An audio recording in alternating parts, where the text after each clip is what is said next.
Grapa cu discuri PD33 este desenată pentru pregătirea solului pentru semănatul cerealelor și culturilor tehnice. Aceasta se efectuează prin mărunțirea și astfel afânarea stratului de suprafață la o adâncime predeterminată cu rezistența solului de la 0,9 kg pe 1 cm2 cu duritate 35 kg sim pe 1 cm2 și umiditate până la 27%.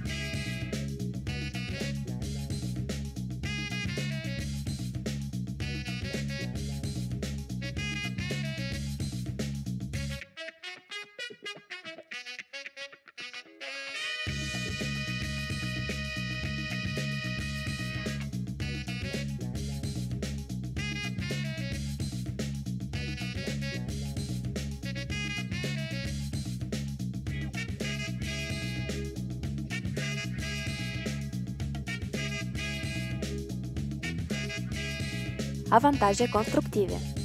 Reglarea distanței între discuri oferă o prelucrare a solului cu o înălțime minimă a crestelor la adâncimea brazdei și uniformitatea procesului. Posibilitatea de a schimba unghiul de atac al organelor active la 16-24 de grade în funcție de condițiile solului și de complexitatea topografiei permite organizarea eficientă a grapatului. Modalitatea simplă de schimb a discurilor. Discurile sunt produse din oțel rezistent la uzură cu conținut de bor. Reglarea adâncimii de prelucrare fără trepte.